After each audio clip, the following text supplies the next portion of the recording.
I'm Scott Waldron, and when I'm not hosting Unlocked, I'm speaking at events all over the globe, helping leaders and teams communicate better, build trust faster, and actually enjoy working together. I know, who would have thought? I've spoken for companies like the Home Depot. I've spoken at national architectural firms at their sales trainings, offsites for major pharmaceutical companies and industry associations.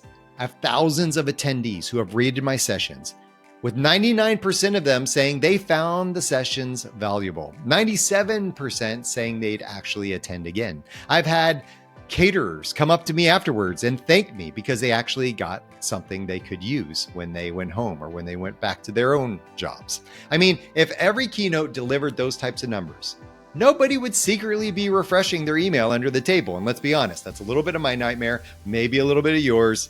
Yeah, something that keeps me up at night. If you're an event planner looking for a speaker who's easy to work with and delivers actual value that people can take away and use on Monday, let's make your event unforgettable.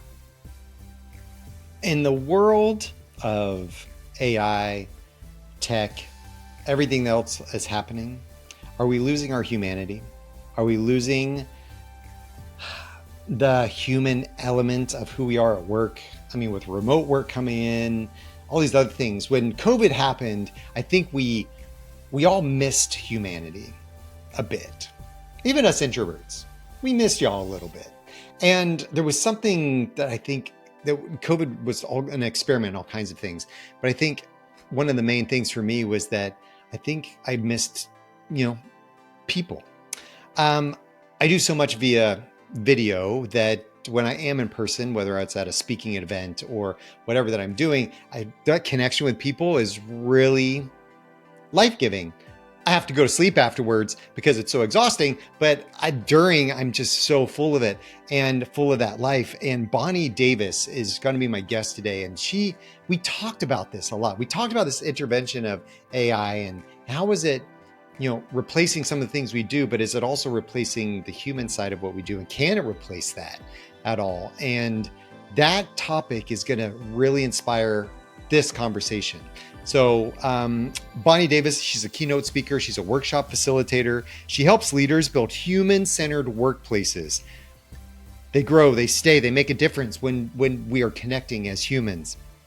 Her high energy sessions, they equip leaders with teams and practical tools, fresh perspectives, and skills to boost communication, collaboration, and lead change. She blends powerful examples from her decades in HR leadership, her roles, her current client consulting projects, her executive coaching, along with real world strategies audiences can apply right away. She has a free assessment we're going to talk about, and that link is in the show notes. It's called Human Factor Assessment. And you can talk about how you can find out how human-centered your workplace really is. It provides a data-based foundation for that human-centeredness that we're going to talk about in this episode. So here we come.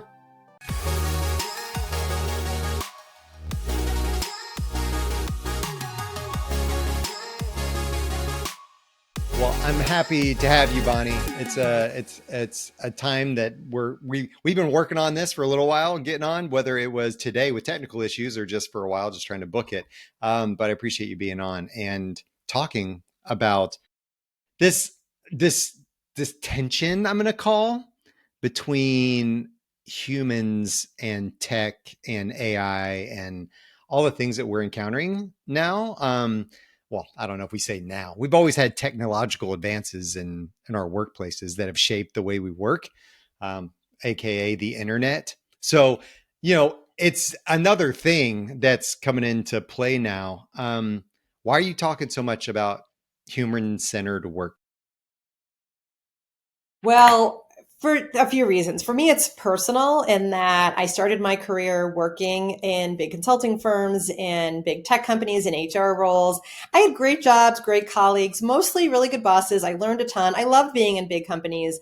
And yet, things didn't always seem very human centered. It seemed like there were policies that made no sense. It seemed like there were bosses that made really bad decisions, that would constantly cancel one-on-ones. I didn't always feel like I could show up as my best self. I feel like I often operated out of fear that I had to be a certain way at work and that I wasn't fully supported. So it's my own desire based on my experience is one of the pieces.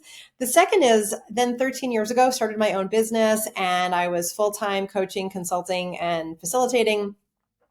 And my coaching clients, I was noticing a trend where many of them either brilliant engineers in many cases and really were lacking this basic ability to connect person to person, really listen to their team, do things like understand what makes them tick, understand how to have basic conversations about career growth and development. So I was realizing that some of the basics of human connection at work were lacking. It wasn't being taught and it wasn't intuitive to a lot of people. And so it got me fired up to say, this stuff doesn't need to be really hard or a big heavy lift. There are ways to teach it and train it and coach it and help people. And also, a lot of those coaching clients had really bad bosses that made their lives miserable. And so they were having health issues and other things going on as a result. And so I got really fired up about, wait a minute, if we have better bosses in the world, we're going to have all kinds of benefits. We feel better at work. We come home, we're nicer to our families, and we're more successful. And then when I look at the future and I look at things like how often are you going to the movies these days versus streaming at home? How often are you going out for food versus getting DoorDash delivered to your house? We are missing our basic building blocks of human connection in our personal lives. And so work is, for a lot of us, the last piece of really meaningful human connection. And yet, what are we doing? We're doing it on video. And so I also feel fired up about making those connections the most meaningful they can be because they are disappearing by the day. And it is AI and hybrid work and all of those things. And it's even in our personal lives losing those personal connections. Hmm.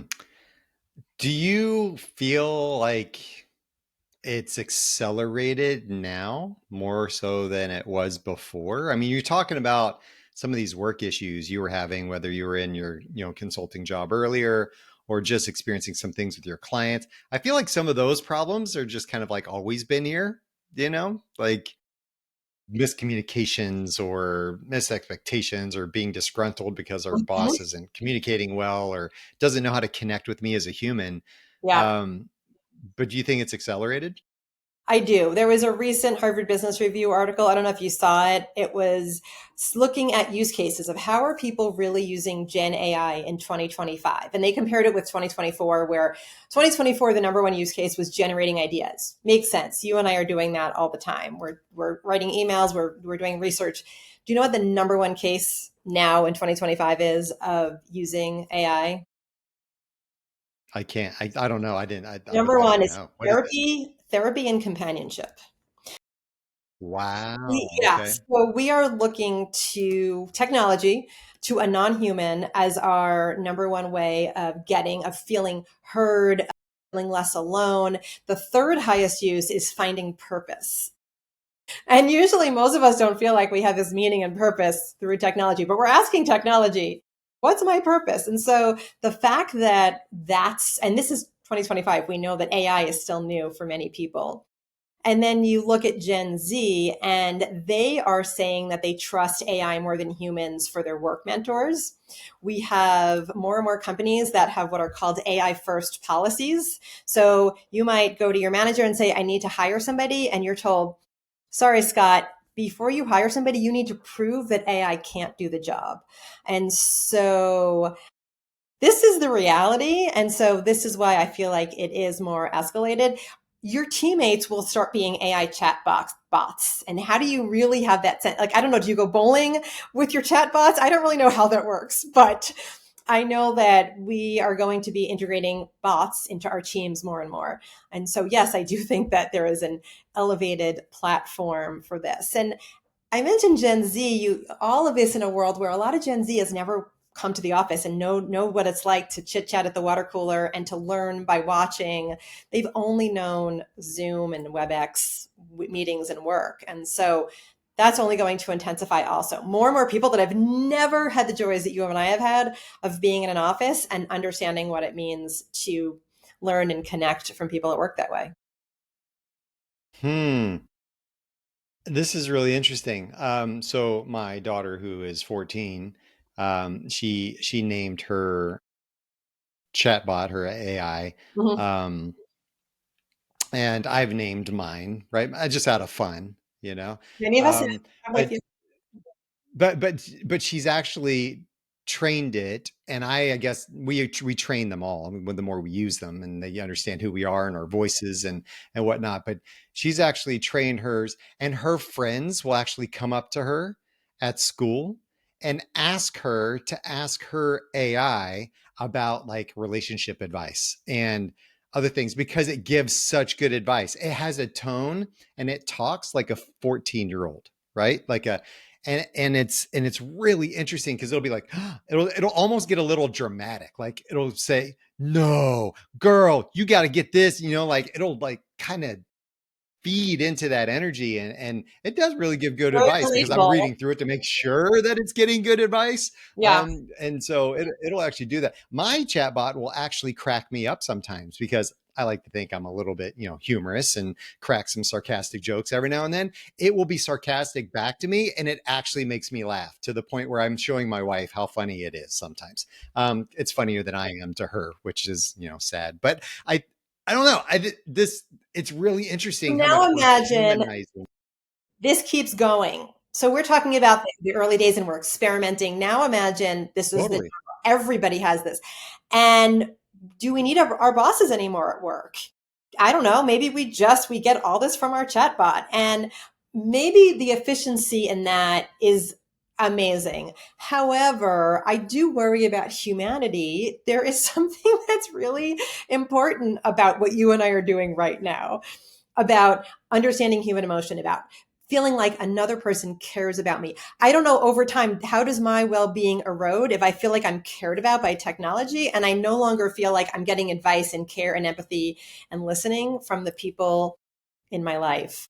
Maybe I'll be fine over time, but we just don't know yet. And I think in the interim, we need to hold on and strengthen leaders' capabilities to have empathy, to listen, to connect, and also for organizations to have policies that are really people first policies. And it could be simple things like recognizing your tenure at a company, which many companies do great, and other companies, your 5 year, your tenure, it comes and goes. Nobody knows, nobody cares. You don't feel acknowledged. Looking for ways that both the organization puts human centered policies and behaviors and ways of working in place, and that leaders are doing the right thing. That's really good. And I mean, it's interesting to think about I was on a long, long, long, long, long, long, long, long, long plane ride. And one of the many movies I watched was Transcendence. I don't know if you remember that movie. It was, I don't know. I feel like it might have been kind of dumb, but it was with Johnny Depp and he was dying, but he was introducing AI into the world and evolving AI. They took his conscience and they put it into the AI and it became like him, right? And he Mm-hmm. became more and more advanced and became almost personified himself later on in the movie as a physical entity. And his wife, who was also a scientist leading this company, was like struggling with the no, that's not him, yes it is him Oh, debate. yeah. And it was really interesting because it's like it's his conscience, it's his knowledge, and it's him physically. And I see his picture and his face and his expressions, but is it really him? Like, I don't know. And then her friend was saying things like, well, he can't love you, or Ooh, I just like, felt that in my heart. yeah. I mean, is it true? Like, can the AI love us or show? Because here's the thing with a boss, because it was interesting what you said about the boss thing. Because do we really need a boss? Now, a boss can give us a spreadsheet or a schedule. I mean, AI could give us a schedule, but can they give us belief? Can AI believe in us? I don't know. In theory, I can get all kinds of empty words that AI can be very encouraging and tell me. I mean, you were saying that your AI is funny. My AI is very encouraging. You're doing great. And I'll say, what do you think of that? Oh Really yeah, that nice. aligns with your brand so well, and your passion shows through. Does it feel a little empty though? I mean, it's like I love eating ice Mm-hmm. cream, but I could eat ice cream forever, and I know that it's not fueling my nutritional value and my health in the long term. I think that's how all of this, let's face it, the word is artificial. It feels artificial. I don't think that over time we feel that Does. true support. I think we're having a crummy day, and it feels better for a boss to say, I get it. I see what's going on. What can I do to support you? What can I do to remove barriers?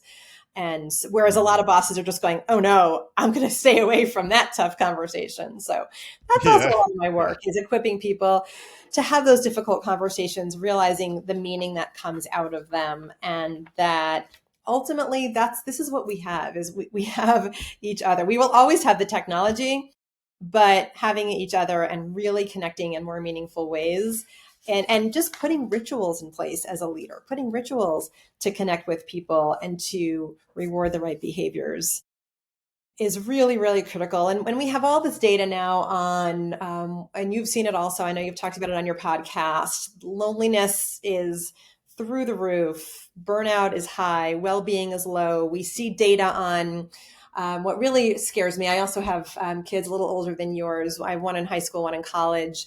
You look at the suicide rate of many ages, but certainly young people. I don't think that connecting and getting love from a chatbot is going to fix all of these world problems. I do think that deeper human connection will. And we know that finding meaning at work is really an important part of our overall fulfillment.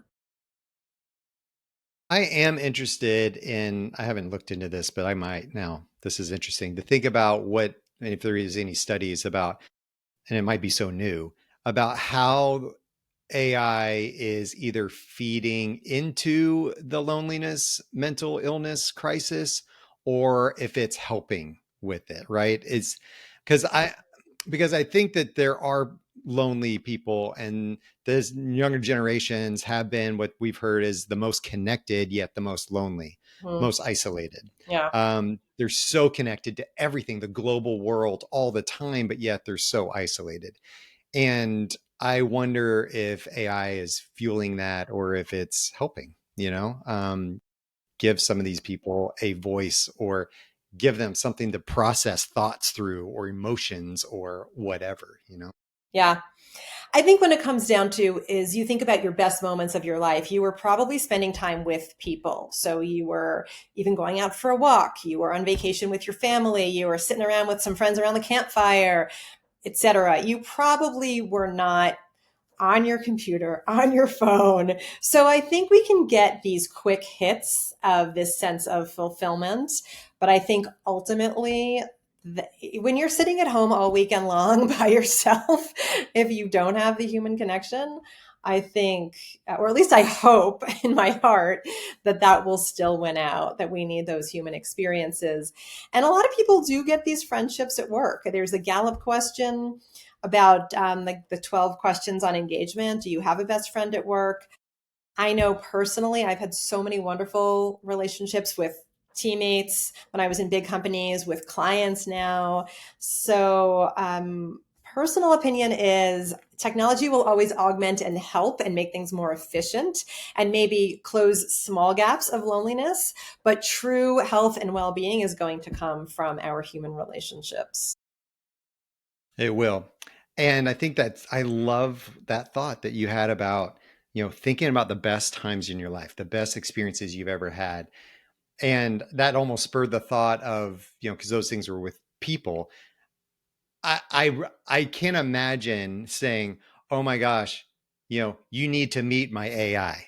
Like you need to meet my chat. It's super like you can see some funny things my chat said. I'll share those with you. But like you should really get to know my chat and hang out sometime and really like you should go out to lunch with my you should go to coffee with my chat bot so that you can get like we won't say that. Go But on I'll say vacation. that about a friend or a colleague because Right. I that human connection. There's something that a human can give another human that a bot will not be able to give. Yes, I certainly hope that that is the case. And I do think it's important that we understand the differences of where it can help us. I think, and everything I'm reading, and I certainly believe in this, is we have this fear of technology is taking over and the robots are taking over. And I think most of us know that it's the right combination of human and tech. And so the more we can figure that out and even differentiate between what's the joy I get from my bot and the joy I get from humans, I think that's also Hmm. important. And just to Yeah. differentiate, because it's not the same thing. So there are some legit responsibilities we're turning over to AI, and rightly so. I'm a full-on champion of using AI. I use it all the time, every day, for all kinds of things, and I actually wish other people would as well. But there are dangers, right, to abdicating responsibility to the algorithm. Um, what do you think some of those dangers are when we're at work? What do you think some of those dangers are when we start abdicating certain responsibilities? I think we have to be clear on there are these formulas or these frameworks, I should say, on the best use of AI. And usually it comes to efficiency, repeatability, scalability. So when I want to learn and grow and be my best at my job, it's probably not a moment for efficiency, scalability, and repeatability. It's a moment for somebody listening to me, caring for me, getting me. And I know that it feels like our bots get us. I totally do. But there's something really powerful about being seen and being heard and being valued. And somebody's saying, hey, Bonnie, you know that thing you did in that meeting last week? I know that that was a hard thing for you to step up and be really direct with the client, and you held yourself really professionally. And as a result, I saw them really engage in the conversation, and they went for the sale. I just made up an example, but you can imagine how a human being seeing and acknowledging my work and my impact is always going to be more powerful than having that done automatically. And we're not at a point, I think we might be one day, we're not at a point where we're being seen 24/7. So that's the other piece is there's plenty of moments between the tech spaces where human to human are still connecting. And my mission is to make those human to human connections as meaningful and powerful as possible, because I just see so many leaders who mean well and just don't have some of those basic skills to ask a few open ended questions and get curious to go deeper on their people and what brings them joy at work and how they can be even more effective. So have you I'm going to ask you the multi-million dollar question. Have you figured it out? Like what brings that connection? What makes things, what's the secret formula for ultimate connection at work and human-centered workplaces? Yeah. I if you ask me to sum it up in one word, I could do that. My one word is curiosity. That we when we have a curiosity to get to know each other better, to not to give each other the benefit of the doubt, to not get immediately angry and reactive, but curious. Most people don't wake up in the morning and say, "You know what I want to be today? I want to be a real jerk to all the other people around me." Most of us wake up and want to do a good job and have other people like us. And yet, many people, that's not the way we are experienced. So, if we can, instead of getting angry in that moment, if we can get curious, I wonder what's going on with them. I wonder what could help them be better. I wonder if there's something that I'm not seeing, because often we can have a bad morning, we can have something going on in our personal life. So, that sense of curiosity, and then that gets specifically the actions behind curiosity, in my experience, are asking really good, open ended, curious questions to go deeper, and then also to use really good listening skills. Sometimes we ask the questions, we think we know the answer, so we're not really listening.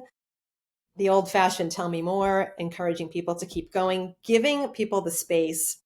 I will say, as a coach, and I'm sure you've experienced this too, time and time again, I am blown away. I've met with somebody for the first time. They don't know me, I don't know them. Sometimes we've had a pre-call, but I do a lot of coaching where you just get assigned. You work for Apple, you work for Indeed, you work for Lululemon. You get assigned a coach, you click on your video link, and here's Bonnie. You don't know me. Very quickly in, people are sharing really heavy stuff. They'll even say, like, I feel like you're my therapist. I don't know why I'm sharing all this. I'm so sorry, I'm venting. I get this all the time.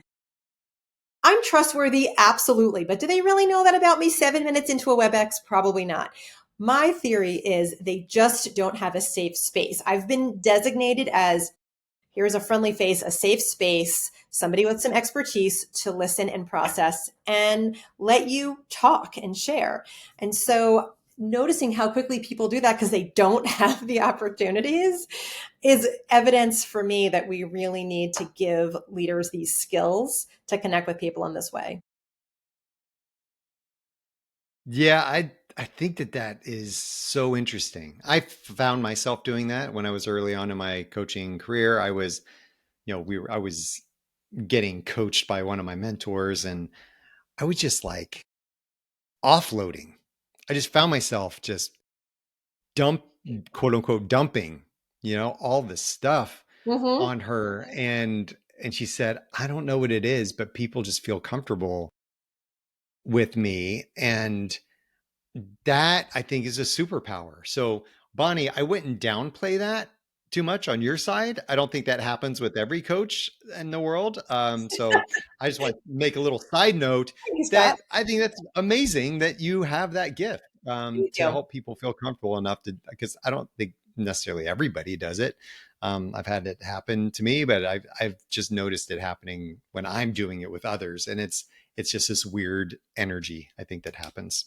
The thing is, we can provide some of this to each other. So you go to a dinner party and you meet somebody, or you go to a networking event and common question, hey, Scott, what do you do for a living? So you tell me your resume. You tell me stuff that I could probably look up on LinkedIn, and you want to sound impressive and you go through a few nuggets of your work experience. If I asked you and said, hey, Scott, what do you love about your work? I've met you in a more emotional place than a headspace. You're now connecting in a way that we're building meaning with each other. And so those are the simple examples of where we can do this for each other in our personal lives or at work. And it doesn't have to be a big training program or a lot of skill. And so that's a lot of what I work on with my clients is, and some of them will say to me, almost like secretly, like, can I use this with my spouse or my kids? I'm like, yeah, you can. Like asking your kid what would be a better way to do that instead of yelling at your kid that they screwed up. That can be life changing for that kid to dig in and realize that it's coming from a place of care and help them problem solve on their own. So yes, a lot of the tools that I work with clients on absolutely can work in your personal relationships. I'm not a therapist, so I don't advertise myself that way, but a lot of these tools I think can work in our personal lives. Agree. And I think that that is critical to help people understand how to implement the things that they're learning about themselves and about others, to really practice. You gotta use it or you lose it. And I think that if people can implement it better and more often, that'll help them with that connection, because that's really what we're trying to do here is connect humans with humans in a healthy way so that we can get work done, so that companies can be profitable. Because at the end of the day, if you say, what's your goal? It's like, well, we want to be a profitable company. I'm like, that's an output, like that's just an output of the thing that you're trying to create. And I think that that's really important. So let me ask you this. Um, there's some things that I think you like to call hidden forces that are working against us, that are working against this culture we're trying to build in order so we can build thriving companies, internally, and so we can actually make money with the companies that we're trying to build here. What are the things that you think are eroding culture and making it hard for us to do that? I think the first thing is this always on culture, the fact that 24/7 we're expected to be on, and that is our human brains, our bodies are not built that way. So if you remember, before electricity, sun went down and we stopped working at some point in the day. And our bodies are still meant to go with that cycle of at some point we shut our bodies down based on the way nature works.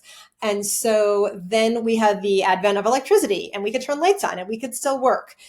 And but most of us early in our careers at some point we turned those lights off, we left the office, we went home, we were with our families. Now it's in our pockets. So the always on, the fact that this idea of time scarcity, like no matter what, no time, no time, no time, how many people do you meet, how are you, they say they're busy. And so as long as we think that there's this constant urgency, this meeting overload, we don't build in breaks. Even sometimes my clients working on time management, I'll say, what if you shortened your 1 hour meetings to 50 minutes and now you had 10 minutes to catch up on email, to get a breath of fresh air, to go for a walk, to get a healthy snack instead of grabbing some junky food that's not fulfilling you. So let's stop the always on. Let's find breaks. Let's stop rewarding. I mean, a lot of companies are like fake human centered because they say we value work life balance and they give you apps for your health, but yet you're expected to respond to emails at 10 o'clock at night. So those are some of the ways that I'm seeing. I think you have to ask yourself, are my words and my actions aligning? And there's just so many examples where I see that companies are saying one thing and doing another. You know, they have recognition programs, but managers aren't saying thank you. They're having pulse surveys, but they're never following up. Nothing changes. They say bring your whole self to work, but the people who they see and in senior positions look the same. They have a certain professional model and maybe they're similar gender and similar ethnicity. So do an assessment, understand, do my actions and my words match up? And what's the message that it's sending to my employees? Thank you for saying that. I think that's really, really important to look around and make sure that our actions are resonating with our value system, and that, you know, whether it's our values or our mission or whatever, do people know what they are? Is it just a fancy poster in the break room? You know, always say of the eagle flying in the sunset, you know? So I think that there's something we need to make sure we're putting ourselves, you know, keeping ourselves in check for. That is going to help make or break what we do. And as we look at this always on culture, thinking about, well, AI is always on. I can go to AI and it's going to work the same every minute of every day. So where do we use AI to make sure that we're doing some of the things that need to be going all the time? Where do we use the human stuff and save that human capacity for the human work? Yeah. And it's going to be so important to distinguish what's AI work, what's human work. And I think we're in the age of figuring that out to Mm-hmm. to some extent now. But I think your work is so important, and I love that you're focusing on it that much. In fact, you have an assessment that I took in preparation for this interview, which is really cool because it focuses so much on the human side of work. And, you know, you have different aspects of the assessment when we're talking about, you know, purpose and values and community and well-being. But it's so human focused.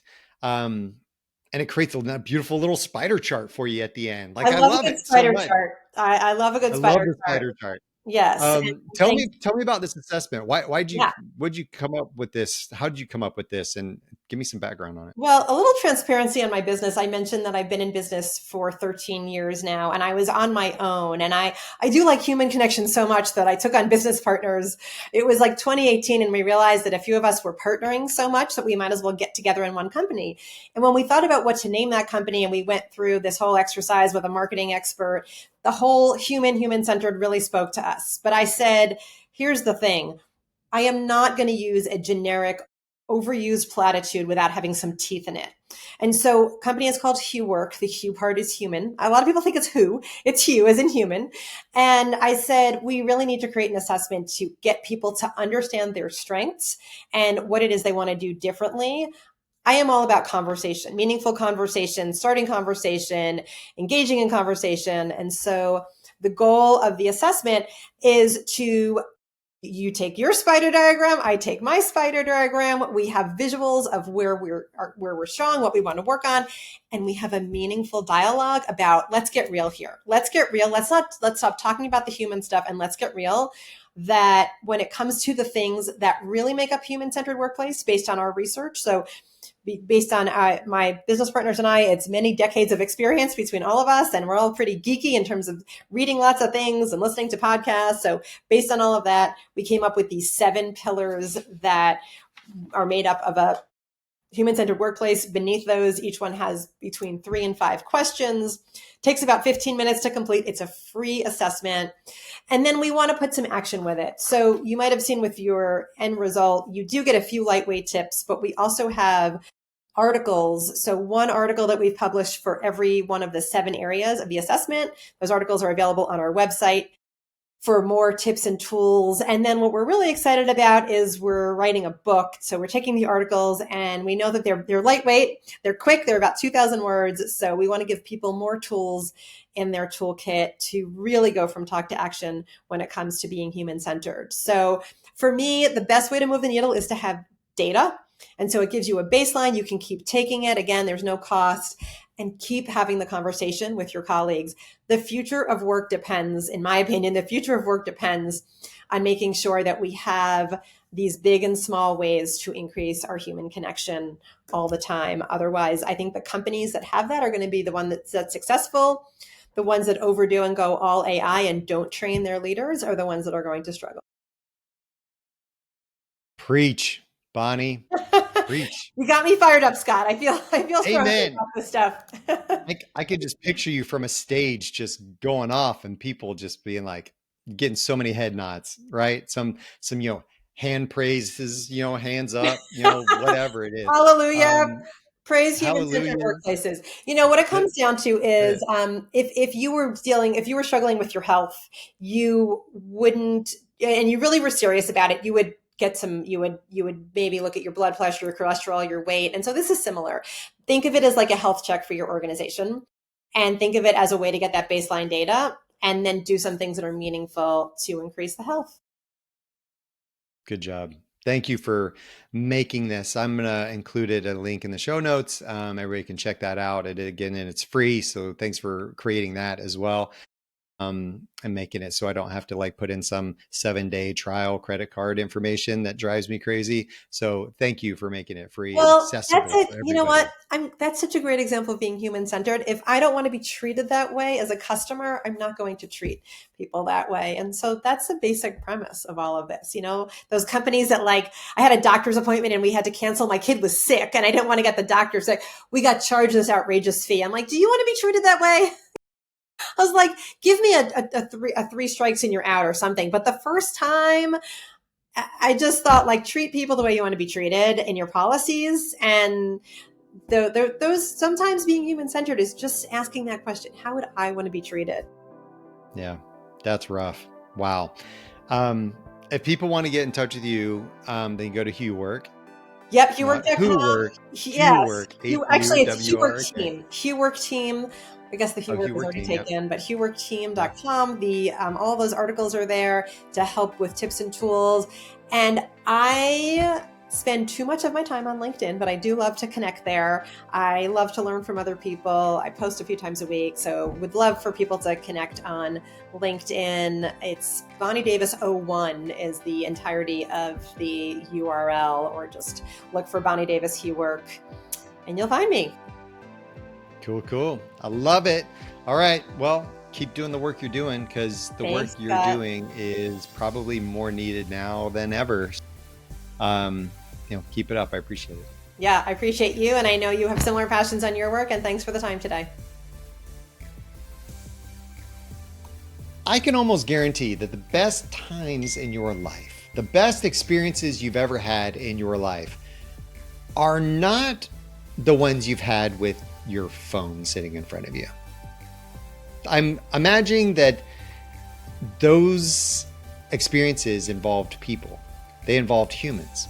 And when you think about those relationships at work and those relationships that built you up, that's not because your AI bot was building you up. It's because of that recognition you got from a loved one, or from a colleague, or from somebody else that heard and saw you for who you were as a person. And that, I don't know, and I'm talking in 2025, I don't know if that'll ever be replaced. Tech is so disposable, and the way that I think younger generations interact with tech shows that disposability. Is that a word? I don't know. But I think that as we become more numb to human interactions and human emotions, because we use tech so much, we miss out on the warmth and the connection and the humanity that we can provide and gift each other. Not just give each other, but gift each other. And I hope that you will take advantage of the humanity at work and work on creating that as much as you possibly can. If you want to find out more information about me or check out the show notes where there's going to be more information and links to the things referenced in this episode, visit SkotWaldron.com. And lastly, I'm asking for a little bit of love, just a little bit. So please take a moment, follow, rate the show. The algorithms like that. It helps me get the word out. I really appreciate it. Thank you. And until next time, stay unlocked.